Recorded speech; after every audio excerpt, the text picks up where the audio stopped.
四半期ごとにお送りしています小松社長インタビュー。司会進行役の上甲あかりです。特集編では小松の強みや将来に向けた取り組みについて毎回テーマを設定してお伝えしていきます。今回の特集編では中期経営計画の基本戦略の一つである既存事業の成長戦略の具体的な取り組みについて大橋社長にお話を伺います。大橋社長、よろしくお願いいたします。よろしくお願いします。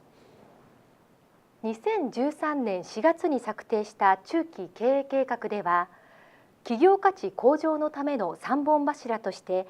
イノベーションによる成長戦略と既存事業の成長戦略、土台強化のための構造改革を掲げています。小松は強みを生かした2つの成長戦略と企業体質の強化を狙う構造改革により、コアビジネスである建設鉱山機械事業、産業機械事業での成長を目指していきます。この中から今回は2番目の既存事業の成長戦略についてご紹介いたします。ではここから大橋社長にお話を伺ってまいります。この既存事業の成長戦略ですけれども、どのような活動なんでしょうか。はい、建設機械や鉱山機械など、我々のコアビジネスにおきましては、お客様が新車を購入し、現場で稼働させ、そして使い終わって車両をスクラップにするまでの間には、リテールファイナンス、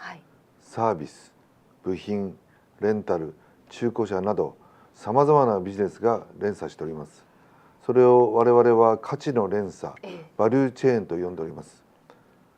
既存の研究ビジネスにおきましては、我々は価格競争から一線を画し、このバリューチェーンでのビジネスを拡大していきたいと考えております。バリューチェーンの拡大といいましても、どのようにして拡大していくんでしょうか。まずお客様は我々の車両が故障などで止まることなく、より多くの仕事をより短い時間でこなすということを期待しております。その期待に応えるために、第一に我々は車両の稼働率を高めたり、生産性を高めたりする部品、サービス、アタッチメントなどを提案することでビジネスチャンスを拡大できると考えております。第二の切り口が、お客様がご負担される経費を低減することです。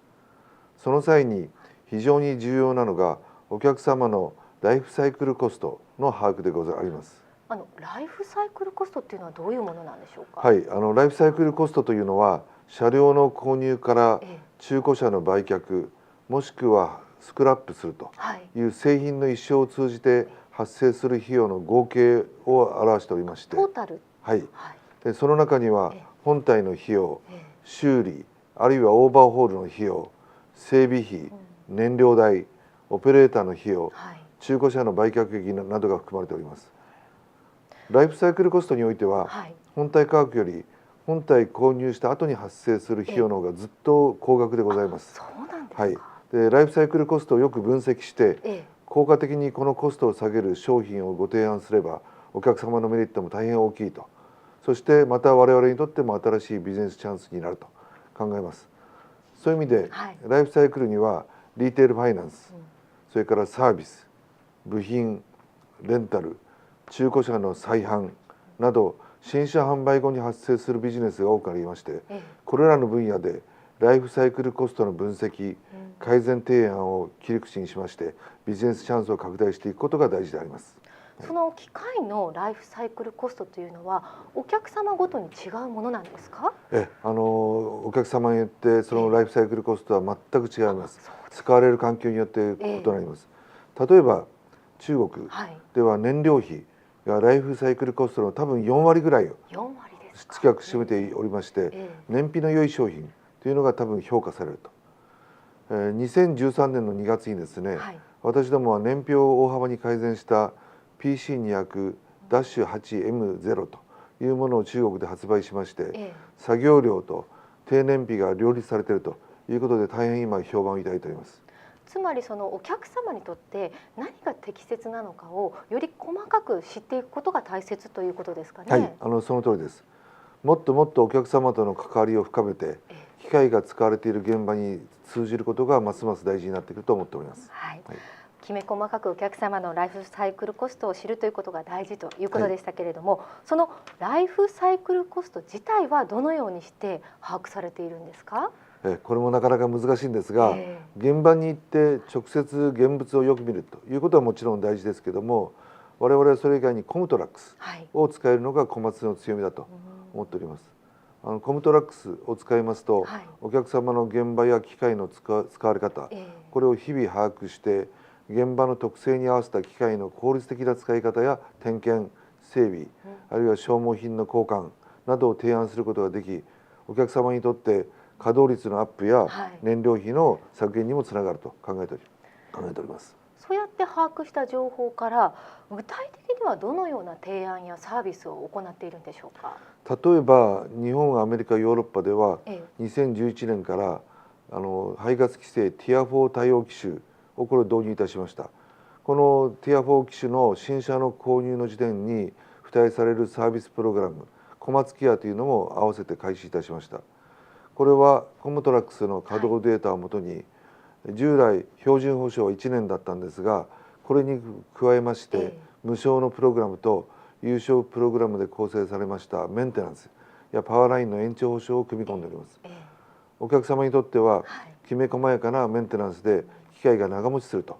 いうメリットがありますし、また小松や代理店にとりましては整備や部品交換などでお客様とその他の保有機種と接する機会が増えまして、部品の攪拌などにもつながっていくと考えております。お互いにとってプラスというわけですよね。はい、その通りです。今日米欧でのサービスプログラムをお伺いしたんですけれども、新興国の市場に向けてはどのようなサービスプログラムを考えていらっしゃるんでしょうか？はい、新興国でも同じようなことをやっておりますが、例えば新興市場でありますタイでは車両を長時間稼働させる傾向が非常に強いということで、車両が故障しない、現場を止めないということが何よりも強く求められておりますので、新車の販売時点で3年間7000時間の長期メンテナンスをセットで契約する B コネクトという有償サービスプログラムを2010年から導入いたしました。でこのお客様はこの B コネクトワランティという契約をしていただきますと、代理店が定期的に整備を行うことで故障を予防することができまして、機械の稼働率が上がるということになりますし、また修理費の低減にも結びつきまして、最終的にお客様のライフサイクルコストを低減できるということになります。その地域ごとによって違うお客様のそのニーズをうまく把握してお客様に合わせた提案をすることで、お客様そして代理店そして小松という3社がウィンウィンウィンの関係になるということですかね。はい、その通りでして、やはり我々はコムトラックスを活用したサービスによって機械の稼働率を上げるとともに、先ほど申し上げたライフサイクルコストを削減するということで、アイデアはまだまだ山ほどあると思っています。だからこのようなサービス契約ビジネスを強化することでお客様との関係性を深めて、我々も事業をどんどん成長させていきたいと考えております。楽しみですね。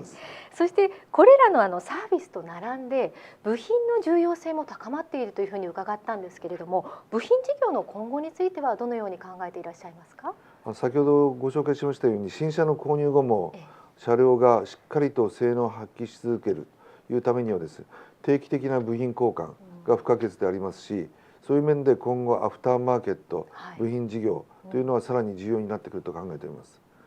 現在世界中の市場に動いている車、廃車台数と呼んでますが、廃車台数が増加しておりまして、必要な部品の量もどんどん増えております。私どもはこれをビジネスチャンスと捉えまして、さらに高性能、長寿命でより付加価値の高い部品の開発を行うということによりまして、お客様の機械の稼働率の向上につなげるとともにライフサイクルコストを低減していきたいと考えております。また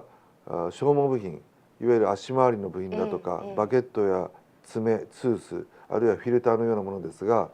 消耗部品や再生部品、あるいはアタッチメントなどの攪拌も積極的に行っていきたいと考えております。今画面でご紹介していますように、建設機械や鉱山機械に必要な部品というのはいろいろありますよね。例えばこれまでのインタビューでもご紹介してきましたリマン、これは使用済みのコンポーネントを新品同様に再生していく取り組みということですよね。小松はエンジンやトランスミッションなどの使用済みのコンポーネントをさまざまな工程を経て新品同等の品質によみがえらせまして、不具合の修理や定期オーバーホールなどの際に乗せ替えております。で乗せ替えで生じました古いコンポーネントは我々のところに返してリマンセンターで再加工して、リマン商品としてお客様に再び供給するということで、環境にも大変優しい循環型のビジネスになっております。そのリマンですけれども、自社開発自社生産している小松だから、小松が取り組むからこそ、そのお客様にとってどのようなメリットが生まれてくるんでしょうか。上皇さんおっしゃる通り、やはり第一に小松はキーコンポーネントをすべて自社開発自社生産しております数少ないメーカーでございます。でしたがって自社開発自社生産している我々だからこそ、コンポーネントの再生にあたっても設計や生産のノウハウ、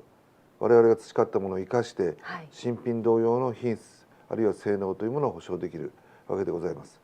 でお客様は車両のライフサイクルを通じて安心して安価な小松のリマンコンポーネントを使用できるということになると思います。つまり新車購入時だけでなく、メンテナンスを続けていくほどに小松ならではのメリットが得られていくという、まさに価値の連鎖ですね。はい、おっしゃる通りですね。我々はこの強みをですね、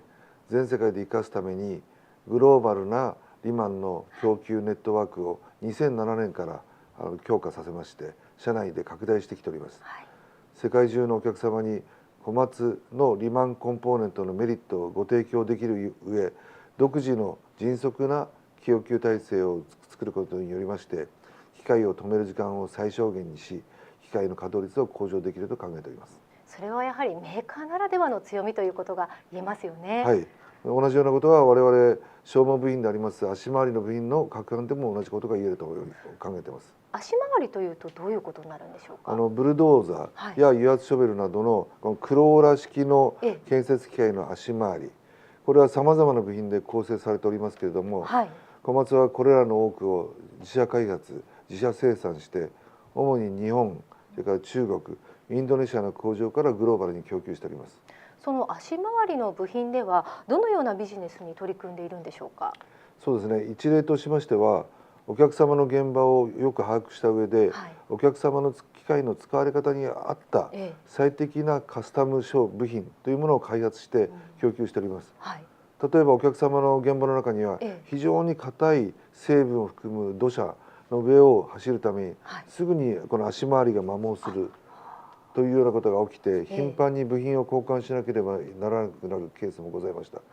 このような現場向けに我々はデュアルブッシングというカスタム商品を提供しましております。でこういうものを提供しますと、足回りのある部分の摩耗が非常にしにくい構造に設計されてますので、通常部品よりも寿命が大幅に伸びます。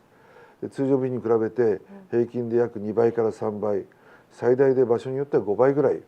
寿命が伸びるということ。随分伸びますね。そういう意味で部品交換の手間も低減されて、稼働率も上がると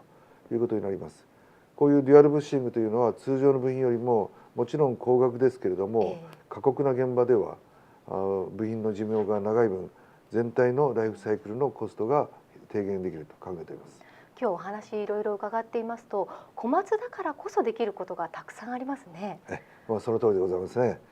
世界中の現場でいろんな使われ方を我々学んで勉強し、その知識を生かして付加価値が高く高品質な足回りの部品を自社開発自社生産して世界中に生産供給できると、ここが多分小松の強みだと思います。